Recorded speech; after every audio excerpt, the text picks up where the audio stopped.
Hi guys, welcome back to the Astroimaging channel. Tonight's session, Construction of a Remote Observatory and Asteroid Photometry by Bob Stevens. And there is no image of the week this week. We kind of screwed that up and didn't get one out in time, but please submit your images and we'll hope to have one next week. But since there's no image of the week, we don't have much to do besides the presentation, so I'm going to say it as always. Type your questions into Q&A, which is in the top right. Just hover over that and you should be able to click something and I'll call them out to Bob. But for now, I'm going to hand it right over to Bob. So Bob is in the room. Bob, you there? Yep, I'm here. Good evening, everybody. I've been asked to give a presentation of sorts to you tonight, and although I can talk at great length on a number of different subjects, I tried to come up with some things that I thought that you guys might like and may get something out of. So I really combined two different subjects, one on my construction of my remote observatory site. I say my, I mean me and several other people. And then a little bit upon the science that we do and how we do it, which is asteroid photometry. Technique can be applied to a number of different things. So I guess I'm going to come up here and share my screen and then take the full screen, start screen share. Okay, then I'm going to launch the PowerPoint, assuming that comes up. And, oh, it has stopped working. Wonderful. As always. As always. Okay. PowerPoint is restarting, so maybe that'll come up. I've still got a spinning hourglass. Okay, it's coming up, and it's probably going to have to reload the file. Okay, but anywho, the first half hour or so we'll talk about observatory projects, and a little bit about me. I've been an amateur astronomer for something over 40 years and have been doing astroimaging all the way back into the 1970s, and I have always wanted to get involved in contributing to science. So I've actually started doing that in the 70s, contributing to the AAVSO and other projects. Okay, I think we're back here. And from beginning. Okay. And cross your fingers. Hey, can you see this? It's working. Great. Okay. All right. So in the course of my endeavors, I've built many observatories in my amateur career, if you want to put those two. And the first one I've actually really used for science is the one I built in my suburban skies of Rancho Cucamonga, where on a good night you can see fourth magnitude stars, but it's surprising how much science you can actually do with a telescope in suburban skies. And I operated this, and I still have it. I did my science from here for about 5 years, and then I moved and built some observatories out in the desert. This is the Riverside Astronomical Society's dark sky site called GMARS, which stands for Goat Mountain Astronomical Research Station. It has, oh, I don't know, maybe 18 observatories out there. Mine were the three in the middle. Alex, who's online, I think his is the one on the far left there. But nonetheless, needed to expand operations because I was involved in doing some work with NASA and the National Science Foundation and other places, and we had a group of people who wanted to start up a big operation. So we formed a not-for-profit research corporation we call the Center for Solar System Studies, specifically to study asteroids and a whole bunch of other things. And we got some property about a mile south of where GMARS is, and we bought this property about 4 years ago. You can see that there's a 1,400 square foot house. There is a 1,000 square foot freestanding garage. There was a building in between them in the distance that's being rented out. And we bought it for, well, basically for a song, and decided and moved our whole operation there. And we started building observatories with the intent initially to only build 4 or 5, but, well, they've been sprouting up like weeds. But our first project, we thought we could multitask a structure already on there and make an observatory out of this handy little thing. But unfortunately, the county of San Bernardino had other ideas and made us tear it down before we can even take possession. The property is sitting on 5 acres of land, and this is about 20 miles northwest of Joshua Tree National Park, if you know where that is. It's about 150 miles due east of Los Angeles, to give you a little idea on the map. And we have 5 acres here, which basically stretch out to the horizon right there. And this is the state when we first got it. And so the first thing that we did was to scrape some of the ground there, so we had a place to build our observatories. Question, Adam, is the movie actually even working or not? Yes, we do see the movie moving. Okay, and we poured tons and tons of concrete. Multiple trips from the trucks out. We laid out the property in the way we want it. Here's our first 2 observatories going up. Boy, we were fast those days, just pouring that stuff down, slapping it down. And my first observatory, I got the idea I was going to use a steel storage container. And so we put that out there, and it works great, but we found that it was very labor intensive, so we decided to change our design after that to something different. But this observatory contains a lot of the components of what we eventually started building out there.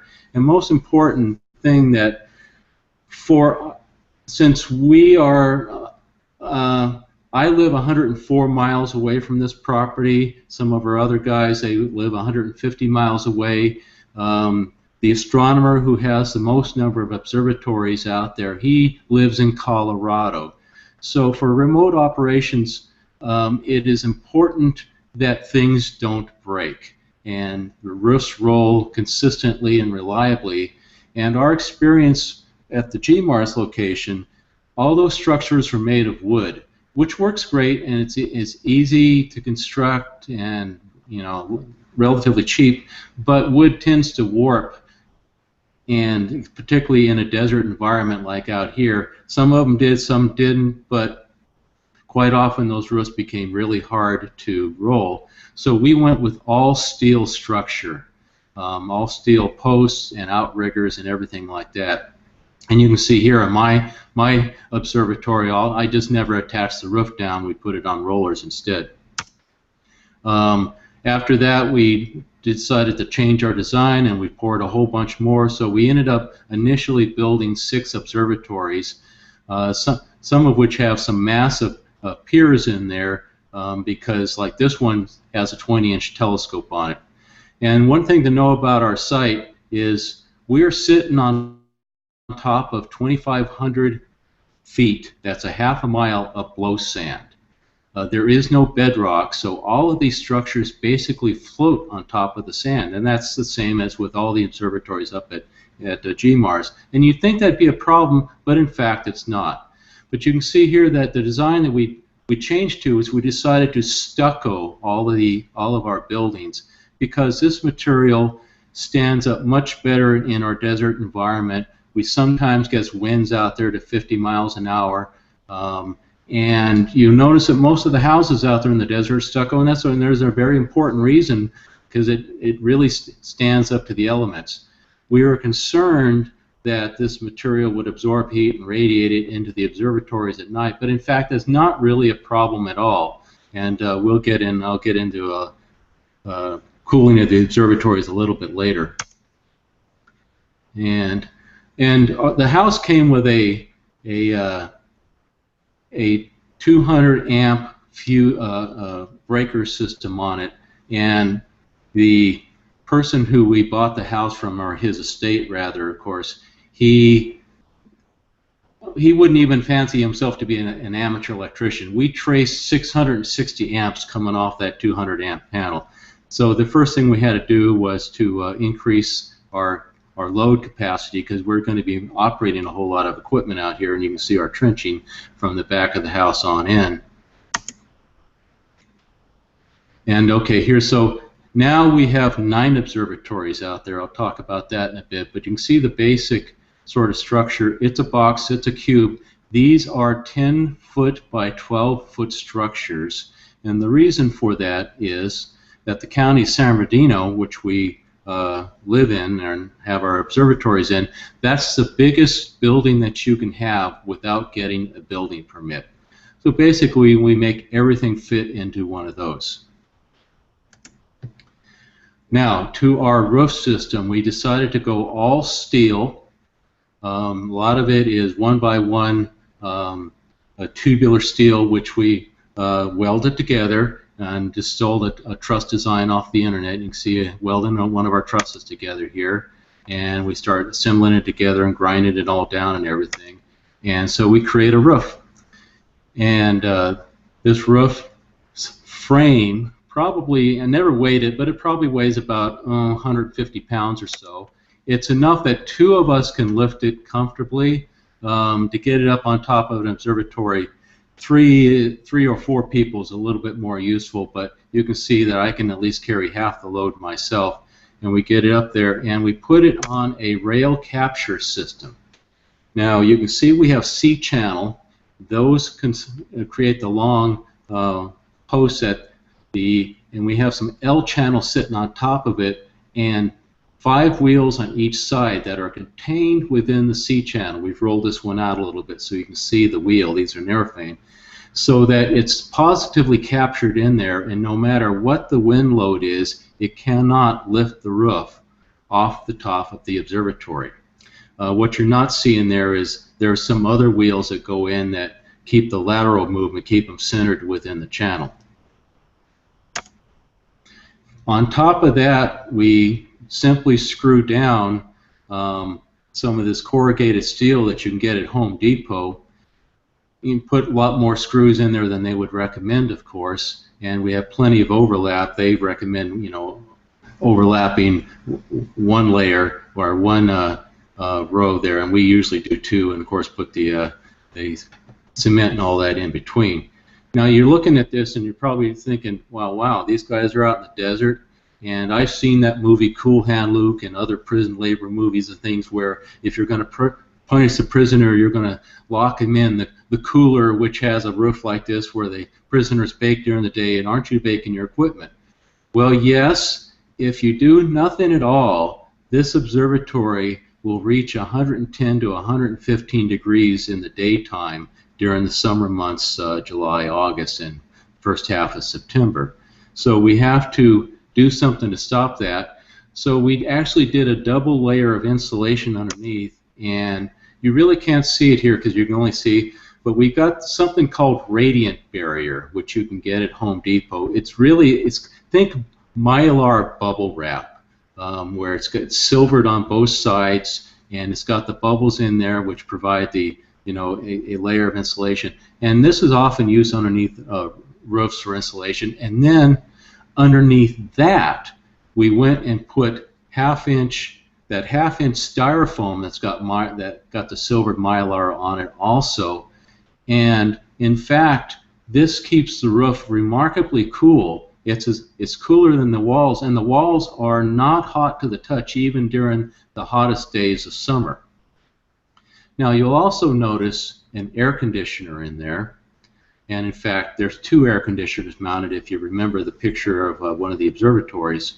And those are on thermostats. And so we set one air conditioner at 90 degrees, and the second air conditioner at 91 degrees. And it absolutely keeps the interior of these observatories within a degree of that all throughout the summer. Of course, at the hottest days, they kick on a little earlier in the day. Now you're probably thinking by now, well, geez, you know, you guys are running 9 or maybe as many as 18 air conditioners at a time. Isn't that a problem? And yes, it is. Our electrical bills hit the top tier rather quickly. So the next thing we did was we installed a solar panel system, which just came online about a month ago. And this is designed to take us out of the top 2 energy tiers during the summer, and hopefully we'll take our wintertime bill almost down to 0. So this is mounted on the back of our garage here. And this is a Google Earth shot of the whole operation. This was taken last January 2015. You can see there's 6 completed observatories, 2 more without the roofs on, and the 9th one is is not present at the moment. The two now have the roofs installed and they're fully operational, and the ninth one is under construction.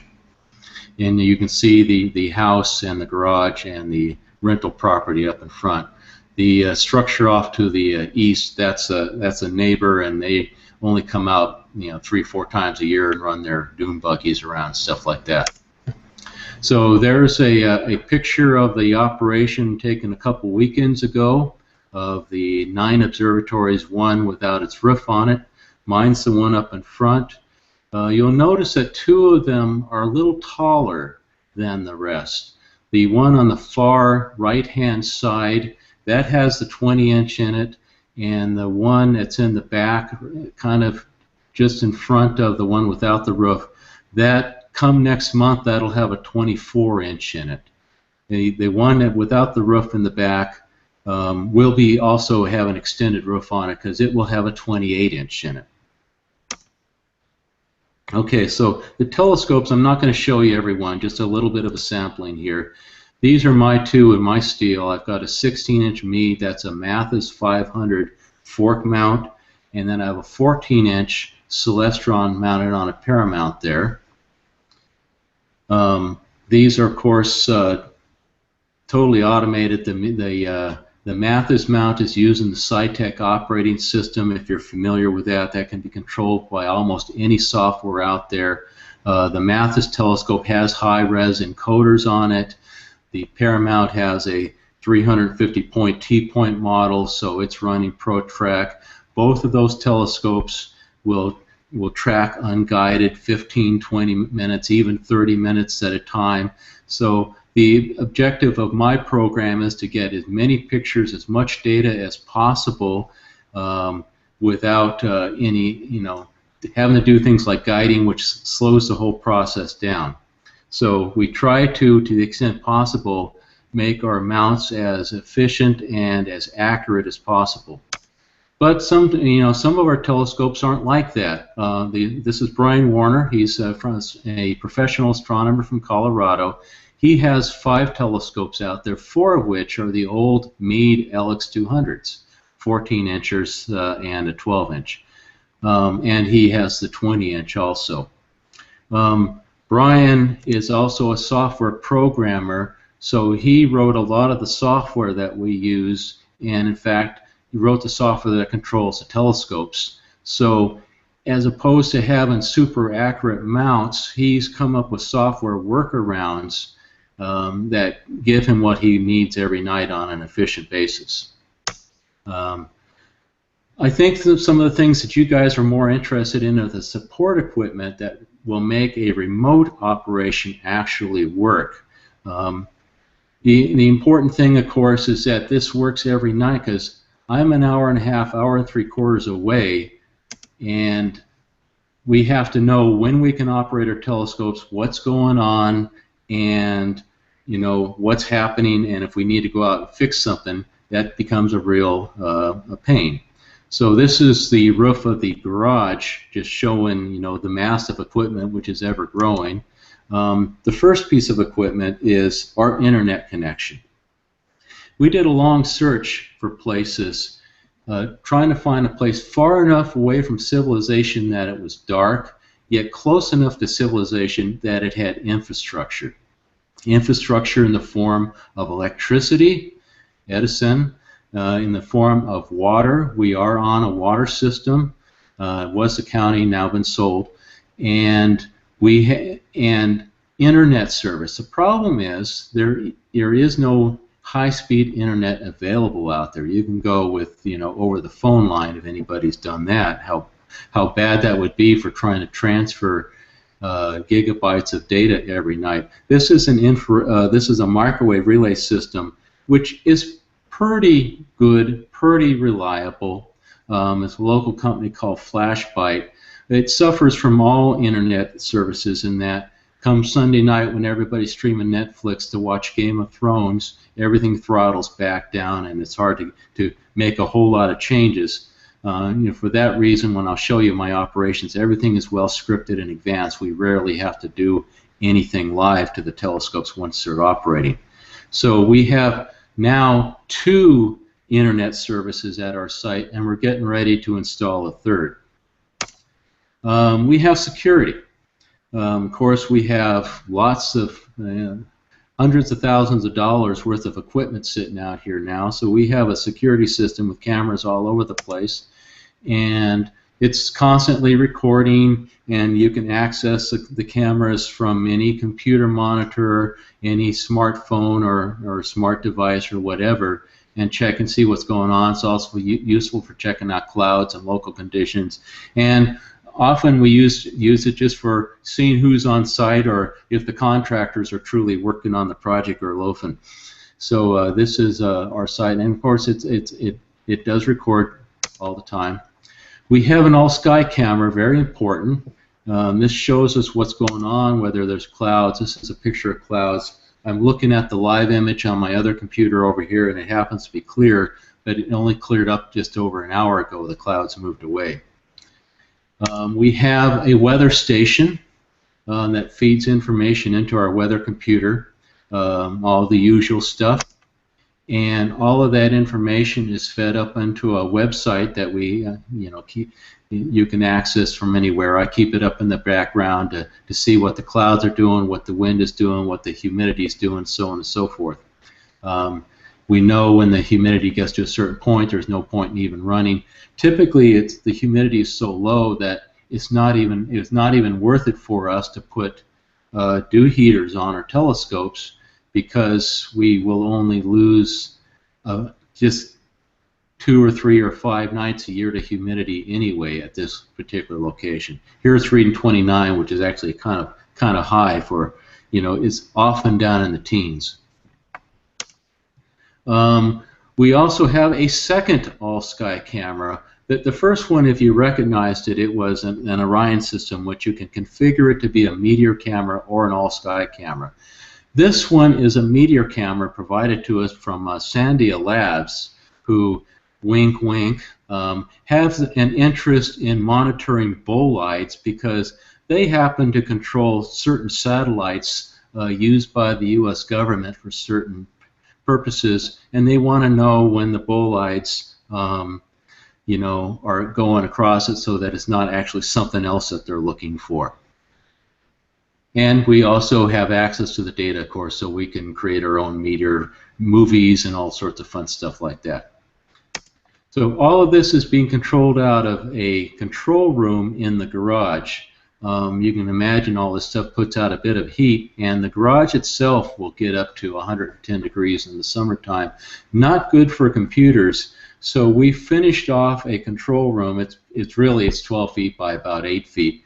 This fisheye lens makes it look bigger than it truly is, where we have all our computers. You can see that's where the solar array is feeding into the inverter, which gets patched into the power system and everything. You're not seeing all the relays, all the routers and relays and everything, internet switches that are off to the side, just out to the side there. And of course, this room is temperature controlled. We keep it to about 85 degrees. You can see the air conditioner up there in the corner. And everything down there, of course, is running on UPSs. So now, operating the telescopes remotely, this is not, I used to do this at home, and I'd walk out and I would just pull the roof open, and I'd flip on the switch to the telescope, and I'd bring up the computer and run all night, and I'd get up in the morning and I'd push the roof closed by hand, and that all worked great for years.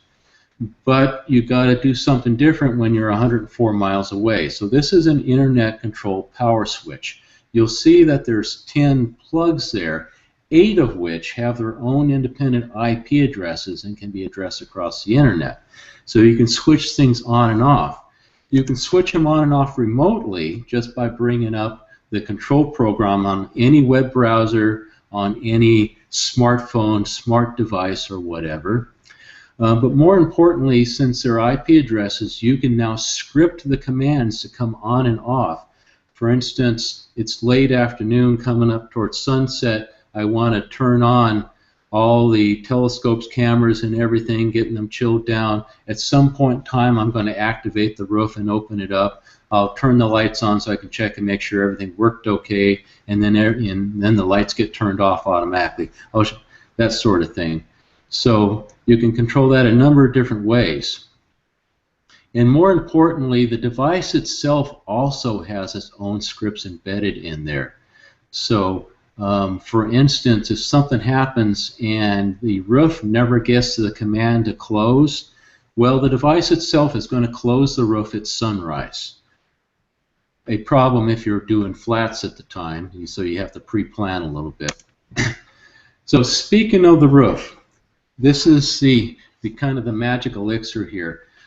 We had a basic philosophy, first of all, that no matter what happens, the roofs have to be able to close by themselves no matter what position the telescope might be in case of emergency.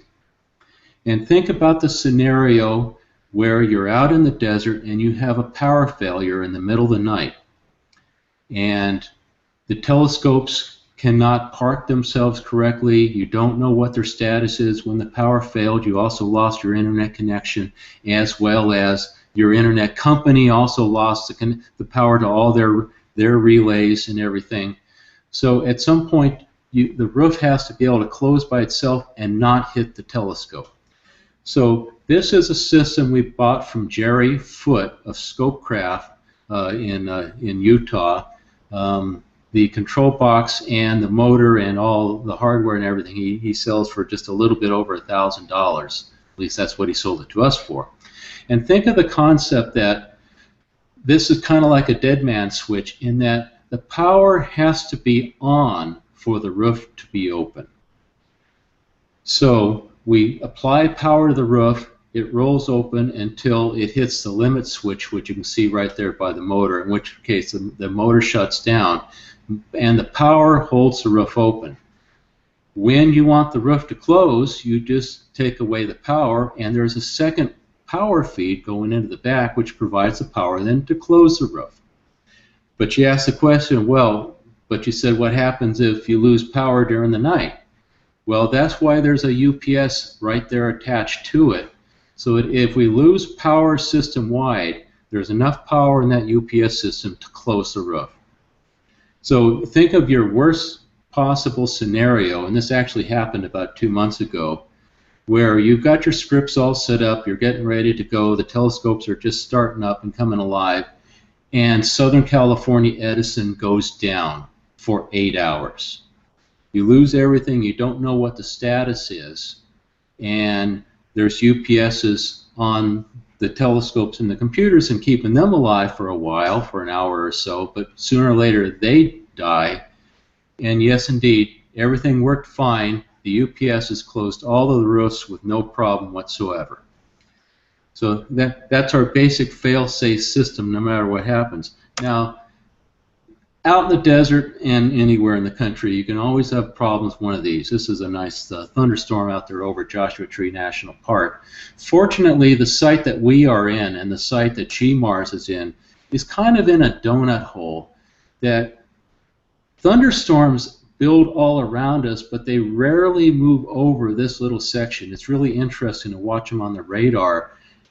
There will be weather all around, but GMARS and CS3 will be actually clear. That doesn't mean that they can't get here, they can, but it seems to happen with about half the frequency of any place within 20 miles of us. But you still want to take as many precautions as you can. I actually attended a workshop put on by the head of the guy who goes in, runs an organization for lightning prevention. And after this long workshop, he basically said, you know, everything I just told you will only increase your odds a little bit. If there's a lightning strike anywhere close to you, if it hits a transformer down the street, if it hits within a few hundred yards of your property, there's no guarantee that anything that I just suggested will protect you. And the best thing you can do is get the biggest massive UPS systems that you can and make sure everything's on it. So that's the approach that we took.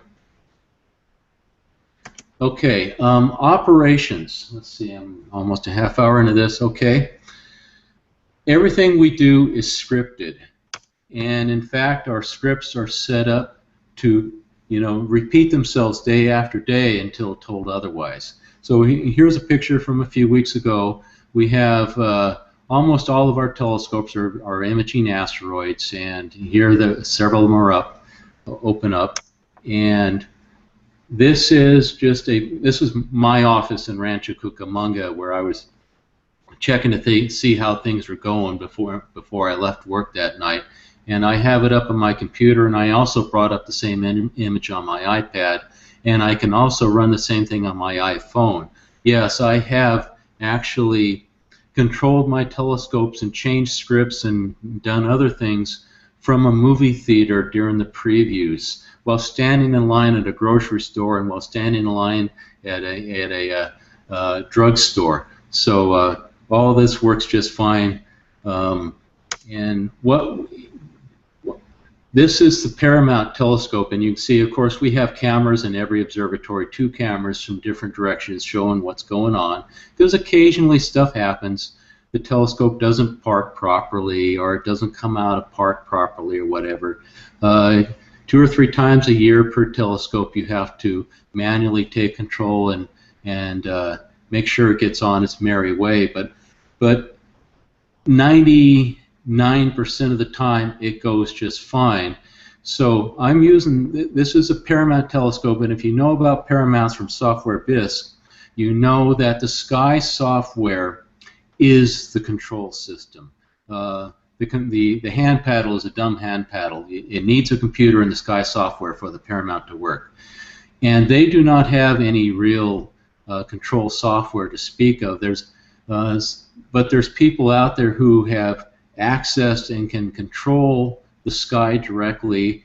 And so our astronomer friend Brian Warner wrote software that can talk directly to the Sky software, can talk directly to CCD Soft, and can command everything. So this is a little program that I have. Actually, I have nested programs. I start off with the startup program, which says, provide power to the telescopes, cool the cameras down, home the telescope, go to a certain part of the sky, wait for dusk, wait for a nautical twilight, and when it reaches nautical twilight, then it says, okay, launch the next script. The next script is a script that images the asteroid. So it starts off with, okay, go autofocus first of all, wait for the asteroid to get high enough in the sky, usually 30 degrees up, that's 2 air masses, and then start imaging the asteroid over and over and over again until it gets too low in the sky to image anymore, and then park the telescope and shut everything down.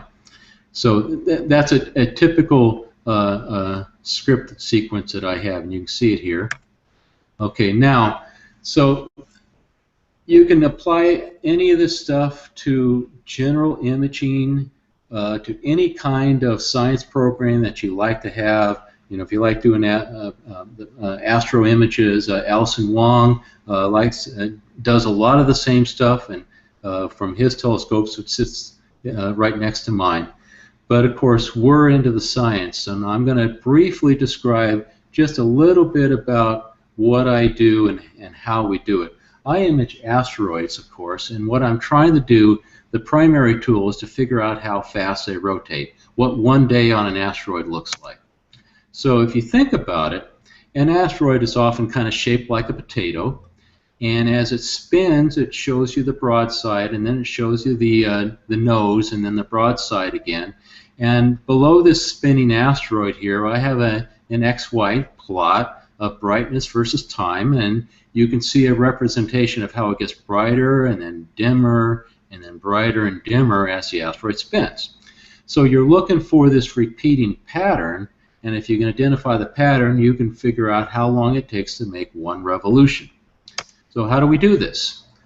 Well, first you go get a whole bunch of images, several hundred each and every night.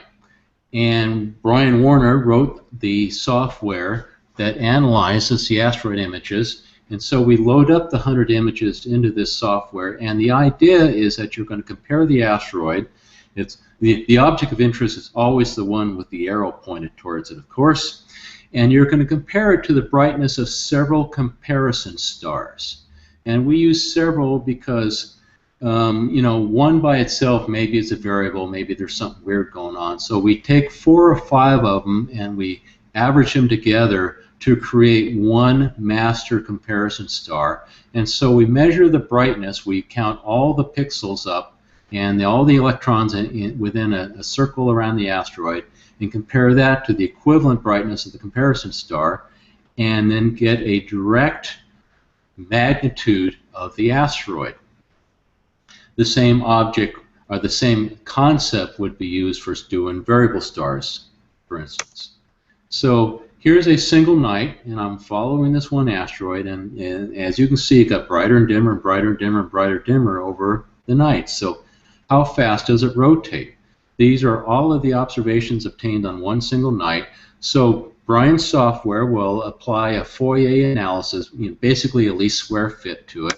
We'll do a mathematical, we say, aha, this is the best least squares fit for this data, and we created this nice sine wave that shows that the asteroid rotated once every 4.23 hours, and in a single night I could say that is good to within 2/100ths of an hour. Now I'll observe this asteroid over several nights, and I'll take it down to the thousandth of an hour. And we'll also see that the amplitude of this asteroid is it changed in brightness 0.74 magnitudes. It's almost a full magnitude. That is quite a lot, I might add. So now we know the basic piece of information about this asteroid out there, and we can use it to find out all sorts of other things about it and the family of asteroids it happens to belong to. For instance, this is an asteroid I was just observing a couple of weeks ago. This asteroid happens to be a vestoid, meaning it's a chunk off of the asteroid Vesta, and is nearby in space to it, and has the same type of orbital elements. And you can see that this one's not quite so pretty. Got all sorts of weird aberrant data points off of it and everything like that, and you scratch your head and go, well, you know, why couldn't I get a nice clean light curve? It's very bright. You can see, you can't even see the error bars on it.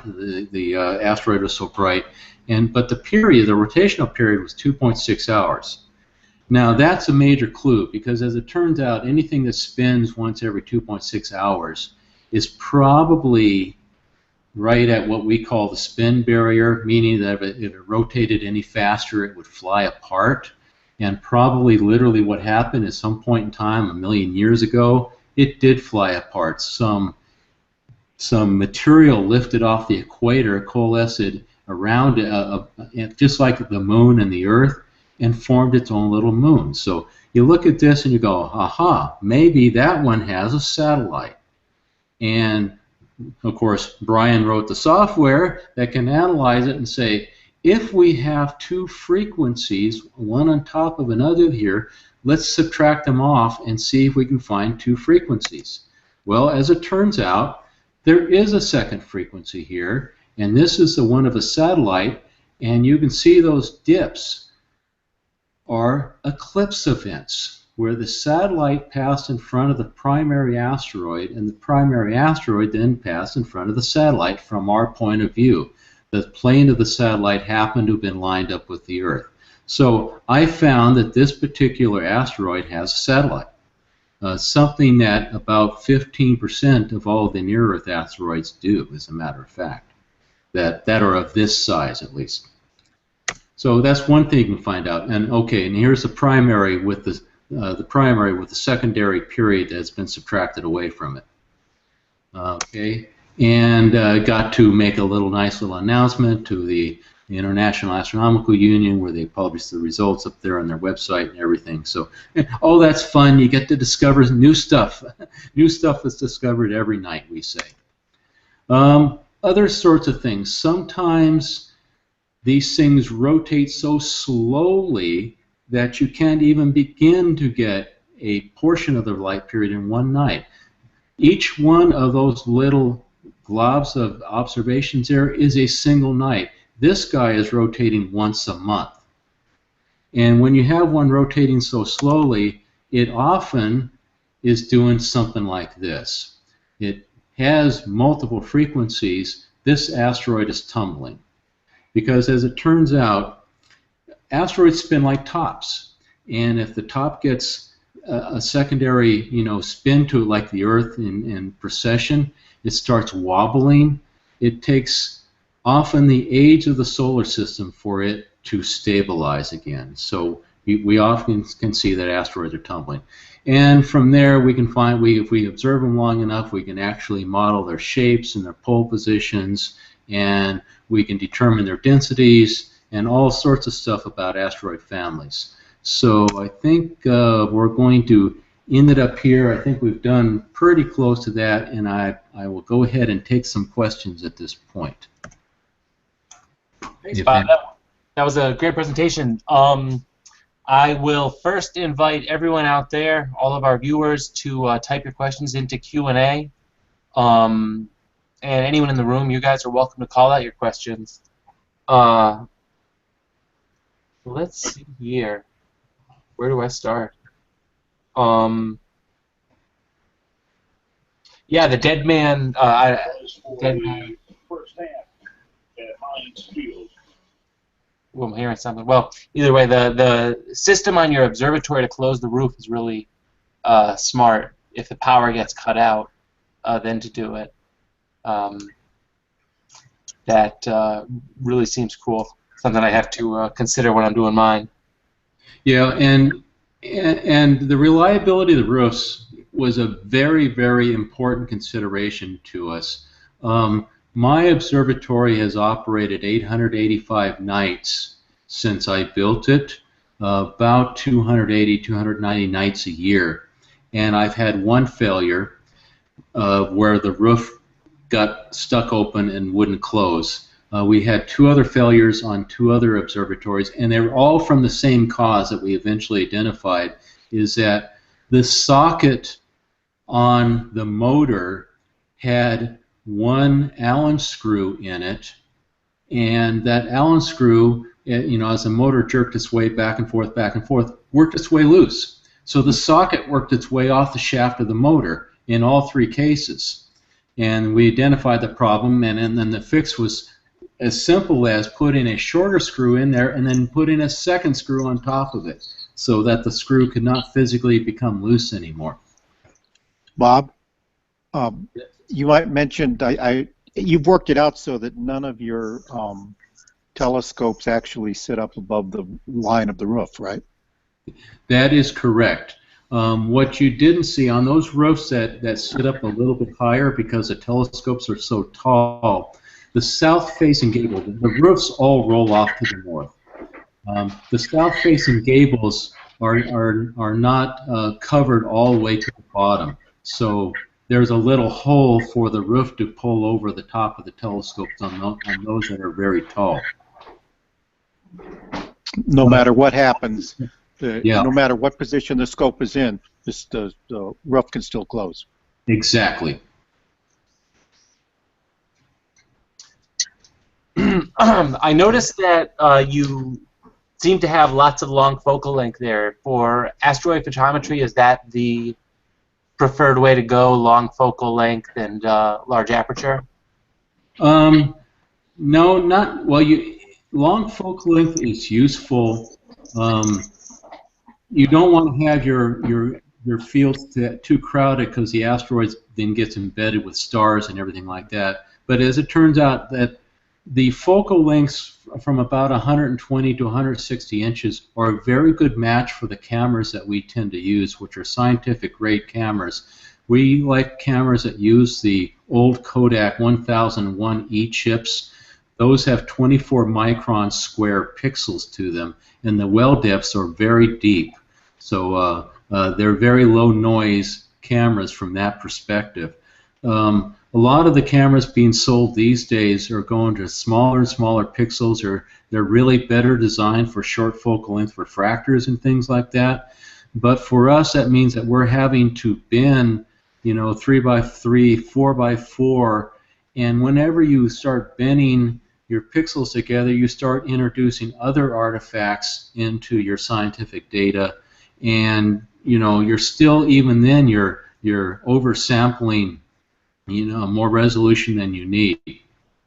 Our goal, as opposed to for the nice astro images, our goal is to do as little as possible to the data. We, of course, do the flat fields, as good a flat fields as we can get, and of course we do the darks, as dark as you can drive it. But you don't do any kind of stretching or any other kind of manipulation to the data whatsoever, because that changes the results that you get out. Bob, can you tell me how you select your targets?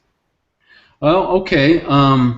There is several methods, and my astronomer friend Brian, who shares in this project, he's written the software. Brian operates under grants from NASA and the National Science Foundation to maintain the internationally recognized database of asteroid photometry information. He keeps a database of every light curve ever published anywhere by anybody. There's about 12,000 light curves in there right now. And from that database and from all of the orbital elements, he's written the software for us that's just on our website that make selecting of targets very easy. But for everybody else out there, he also maintains another system, which it's called the call website that asteroid photometrists from around the world will select off of. It just says, well, as of tonight, based upon your longitude, latitude, and when you can start imaging, what's up above a certain level, and that, what's up in altitude at a certain point, and what's already had published work on it, and what does not have published work on it. So that's all important. A lot of amateur photometrists still like the discovery concept. I want to be the first person to know something about this asteroid, how fast it rotates. The old idea of discovering asteroids, that's been blown out by the big survey, so no amateurs are discovering asteroids anymore. So we're out there trying to do the physical characterization. So there's multiple places. There's a quarterly newsletter that Brian publishes with the help of some MIT astronomers and things that has target selection in the back also.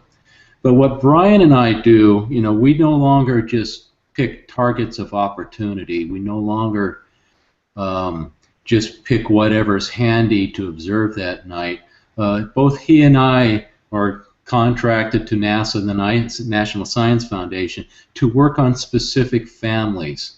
He and I both work on near-Earth asteroids, where we do work for the people at Arecibo Radio Telescope and at the Goldstone Deep Sky Network. When they bounce radar off of an asteroid, they want to know, if possible, in advance how fast it's spinning, because that tells them how to tune their telescopes. I work with the National Science Foundation studying Jupiter Trojan asteroids, and Brian and I share a grant working on Hungaria asteroids, which are on the inner main belt.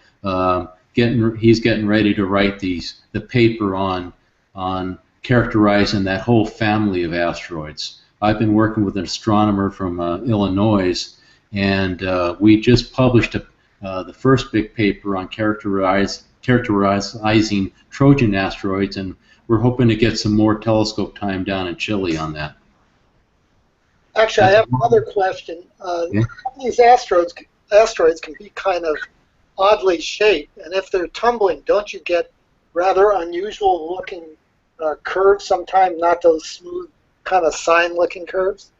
Yes, and in fact, and I showed you an example of one of those. The secret to amateurs, or people who own their own observatories, is that we can throw as much time at observing an asteroid as we care to. The typical professional astronomer will apply once or twice a year to get 5 nights or something on some big telescope or something like that. And with 5 nights of data, you can't come up with an answer on something like that. So, whereas we can. But on an asteroid that's got a 1-month rotational period, you're starting to get other problems, other effects going on, and it's unlikely you'll ever get enough data to derive the 2 or 3 frequencies that might actually exist there. You're most likely the answer that you publish is, yeah, it's tumbling, and we moved on. Robert, I have a question about calibrating your scientific data. You know, you're imaging the same thing over and over, night after night, but you have, you know, some nights you have moon, sometimes you don't. How do you calibrate them so that you're not mistaking the sky background? Well, unless the moon is too close, it doesn't make that much of a difference. It's all about your signal-to-noise ratio. And the gold standard is to have a signal-to-noise ratio of 100. But on some of these binary asteroids, I'd like to get up to 200 or better, because that's where you can really, you know, pull the data out. But on some of these dim ones, like the Jupiter Trojan ones I work on, you know, first of all, they're 5 AU away. Second of all, they're very small. And third, they're darker than coal. So if I can get a signal-to-noise of 30, I call it a victory. But the light curves on those are a little messy. They're a little noisy. You see all sorts of, you know, the figure is not nearly as pristine as some of the examples I gave you earlier. Bob, don't you compensate for that by using the comparison stars? And yes. They're just as effective. Yeah, I should have explained that. There. Very good, Alex. Thanks for bailing me out there. The thing is that I use comparison stars that are similar in brightness to the asteroid and are, more importantly, similar in color. I doubt that anybody on this list really has had experience, you know, with variable stars and trying to compare an object of one color to a star of another color. It's very difficult because as it sets over the horizon, everything turns red and it changes everything. So you've got to be able to account for that. But since all of our comparison stars are in the same field of view, and for all practical purposes, the air mass is affecting all the stars simultaneously, and the glow of the moon is affecting all of the background simultaneously at the same level, it all subtracts out to within the levels that we typically operate at. And you know, we shoot every night whether the moon is there or not, but what we have learned is that we can't get any closer to the moon than about 20 degrees. I actually had some time last May on the 4-meter Blanco telescope down at Cerro Tololo in Chile using the dark energy camera. They gave us some time because it was full moon, and the astronomers observing the galaxies looking for dark matter and all that stuff, you know, they didn't want those nights, so we got them. But unfortunately, the moon was right in the middle of the Trojan cloud, so I'm sitting here picking targets out that were 20 degrees away from the moon, and we were just blasting through it anyway using a 4-meter telescope, which was also important because the telescope has a governor on it. It cannot get closer to the moon than 20 degrees because in the first month that they installed the dark energy camera down there, somebody pointed it at the moon and burnt out 2 of the chips. Bob, this is something that, you know, those of us that are pretty picture people, and let's say we don't want to do narrowband imaging, we could do this for a couple of weeks out of every month. Absolutely. You can do real science on this or any other thing that attracts your attention. Say you like variable stars. Say you like eclipsing binaries. Maybe you're a guy who wants to figure out how the eclipsing binary is changing over time because there's a third body in the system. You can actually solve for that with software.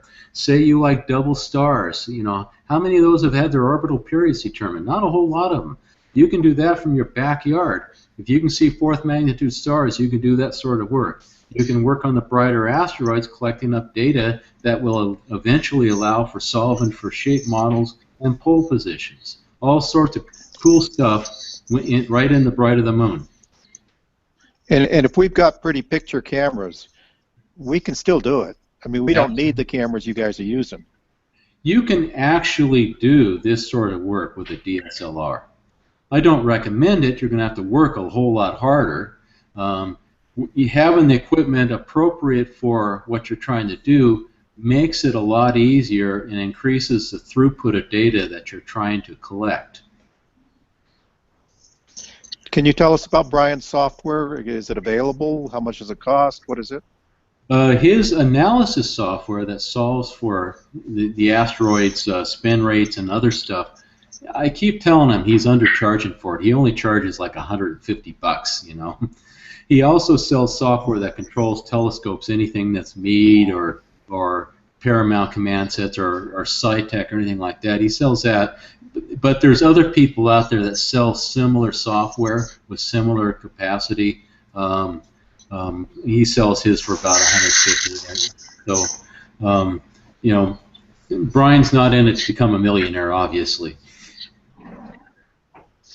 But if I wanted to get into doing this kind of stuff, or if somebody else wanted to get into doing it, and I bought his software, then I would take 100 pictures in the course of a night, and I would point the software to the file folder, and it would analyze the rest of the stuff, or do I have to pick out which stars to tell it to analyze against, or what? The current version, I could bring it up and show you, but it's probably a bit more than we want to do here. The current version, you have to you bring up the first image of the night.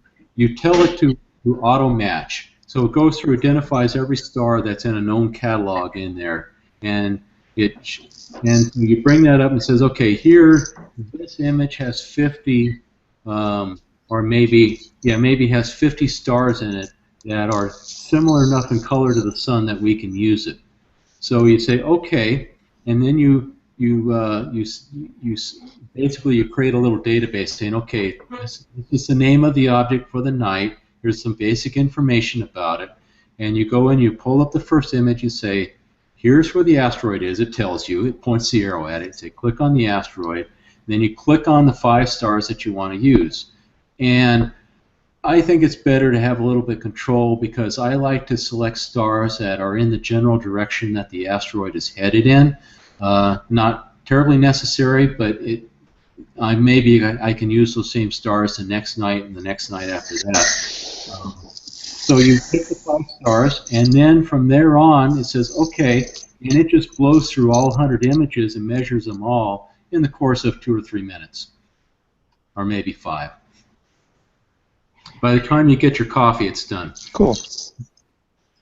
When you Thank you. When you pick your target, do you frame on the asteroid itself, or do you just frame on a particular region and assume the asteroid is going to pass through the entire region? Generally speaking, some mounts have difficulty tracking asteroids. Yeah. Probably not yours. Generally speaking, I just have the telescope point at the asteroid, put it in the center. The field of view of my 2 telescopes with the chips that I have is about 22 arc minutes. A typical asteroid will move about 5 or 6 or 7 arc minutes in the course of a night. So it will still stay well within the center of the field of view. Plus the fact that I have the telescope follow the asteroid. Every few images I have it recenter on where the asteroid is. That way it's always in the center. That's my typical program. But when I'm working on a near-Earth asteroid, it may be close enough that it not only goes through a field of view in the course of a night, it may go through several fields of view in the course of a night. So I might have to take 10 images, tell the telescope, okay, go catch up with the asteroid again, take another 10 images, so on and so forth. I have a day job, I'm a CPA, so I get up in the morning, and at 6 o'clock in the morning usually, and I spend an hour analyzing the data that I got the night before, and then I, get ready and I go on to work.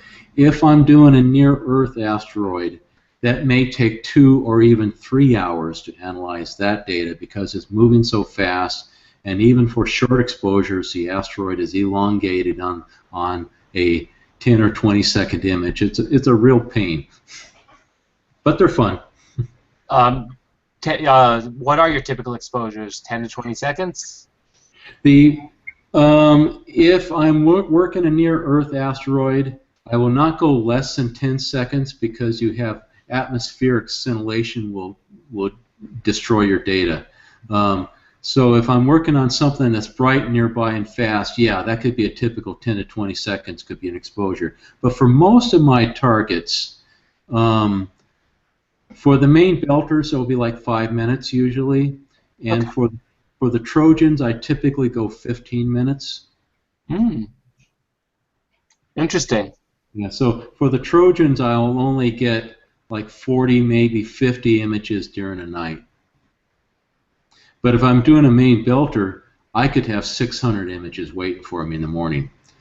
And what I didn't say is that the images are being saved to a spot on the computers in the observatory that a place on the hard drive that's being automatically uploaded to Dropbox.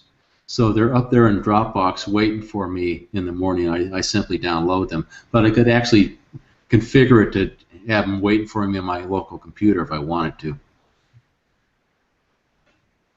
The thing is, I never know exactly where I'm at and what computer I'm using. I have done this from Chile on many nights. I've done this from London. I was in Washington, D.C. at a conference 2 weeks ago, and so did all my imaging and analysis from there. It was back in Helsinki for a conference a couple summers ago. Worked it from there. So this worked wherever you're at. And I'll ask, you're probably a good guy to ask this. They say your limiting magnitude is dependent on your aperture, like primarily your aperture, right? So for these dim asteroids, you just want large aperture. That the case? Yeah, the asteroids are point sources. Unless you have a 10-meter telescope, it's always going to be a point source. Mm-hmm. So it's the aperture, not the focal length, that rules the day here. So the bigger you can get, the dimmer that you can go. On my 14-inch with long exposures, I can go down to about 18.5 or 19th magnitude with an adequate enough signal to derive a light curve. With Brian's 20-inch, he can go deeper than 19th magnitude.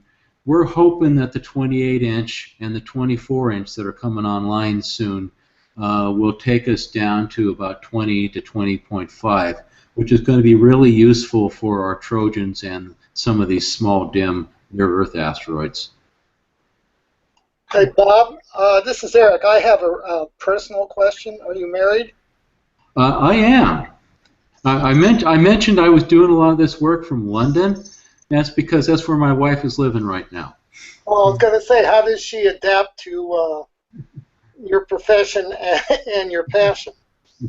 Well, she travels for a living, so she puts up with it, and she doesn't have to see it most of the time. It's easy to hide when it's remote. Yeah.